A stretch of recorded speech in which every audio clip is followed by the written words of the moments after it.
Hello viewers, আসসালামু আলাইকুম। সবাই কেমন আছেন? আজকে আমি আপনাদের সাথে হাজির হয়েছি হালিম রেসিপি নিয়ে।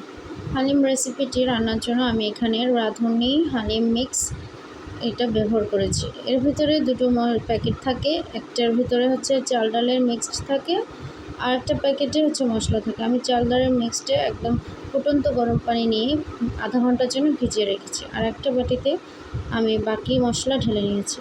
একটা প্যানে তেল গরম করে নিয়ে আমি পেঁয়াজ বেরেস্তা করে নিয়ে আলাদা উঠিয়ে রেখেছি, আর এর ভিতরে আমি 2 টেবিল চামচের মতো পেঁয়াজ বাটা দিয়ে সেটাকে গন্ধ দূর করা পর্যন্ত ভেজে নিয়েছি। এর ভিতরে আমি আরও রসুন বাটা এবং আদা বাটা দিয়েছি 1 টেবিল চামচ করে। এর ভিতরে আমি দিয়ে দিলাম মরিচের গুঁড়ো এবং স্বাদমতো লবণ। তারপর মাংসের টুকরো দিয়ে দেব এবং এর ভিতরে আমি হালিম মিক্সের যে মশলা ছিল সেটার অল্প পরিমাণ রেখে বাকিটা সব দিয়ে দেবো। দিয়ে মাংসটাকে আমি ভালো মতো কষিয়ে নেব। এর ভিতরে আমি পানি অ্যাড করে এটাকে একদম পানি টানা পর্যন্ত, তেল উঠে আসা পর্যন্ত বিশেষ করে রান্না করে নেব। তেল উঠে আসলে এটার ভিতরে আমি 2 কাপ পরিমাণে পানি দিয়ে দেবো। নর্মাল টেম্পারেচারের পানি দিয়ে এইটাকে আমি ঢাকনা দিয়ে ঢেকে উতলিয়ে আসা পর্যন্ত রান্না করে নেব।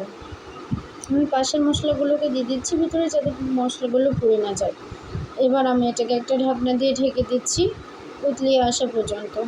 পানিটা উতলিয়ে আসলে আমি এর ভিতরে আগে থেকে যে ভিজিয়ে রাখা রাঁধুনি রেডিমিক্স মশলার ভিতরে যে চাল ডালের মিশ্রণটা ছিল সেটা আমি দিয়ে দিচ্ছি।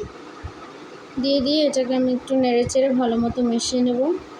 মিশিয়ে নিয়ে এটাকে আমি 5 থেকে 7 মিনিট রান্না করে নিচ্ছি। 5 থেকে 7 মিনিট পর আমি ঢাকনাটা উঠিয়ে আবারও নেড়েচেড়ে দিচ্ছি। এর ভিতরে আমি আরও 2 বার ঢাকনা উঠিয়ে নেড়েচেড়ে দিয়েছিলাম এবং হালিম মিক্সের যে বাকি মশলাটুকু ছিল সেটুকু দিয়ে দিয়েছি, আর ভাজা জিরার গুঁড়ো দিয়ে দিয়েছি। এতে খুব সুন্দর একটা ফ্লেভার আসে। ভাজা জিরার গুঁড়ো দিয়ে মশলাটাকে ভালো মতো মিক্সড করে আমি এটাকে আবার ঢাকনা দিয়ে ঢেকে 5 থেকে 7 মিনিট রান্না করে নেব। 5 থেকে 7 মিনিট পর এটাকে উঠিয়ে আবার একটু নেড়েচেড়ে দিচ্ছি। আপনারা এই রান্নার সময় বারবার ঢাকনা উঠিয়ে নেড়েচেড়ে দেবেন, নাহলে তলায় ধরে আসার একটা পসিবিলিটি থাকে। এবার আমি আরেকটা প্যানে অল্প পরিমাণে সয়াবিন তেল নিয়ে তার ভিতরে 4টা শুকনো মরিচ দিয়ে দিলাম এবং একটু রসুন কুচি দিয়ে বাগার তৈরি করে নিচ্ছি। আমি এটাকে একদম তেলে যখন একটু লালচে ভাব চলে আসবে তখন আমি এটা হালিমের মধ্যে দিয়ে দেব।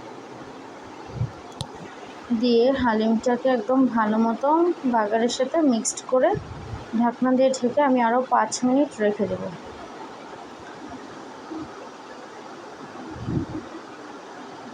আমার বাগার হয়ে গিয়েছে, আমি ঢেলে দিয়েছি।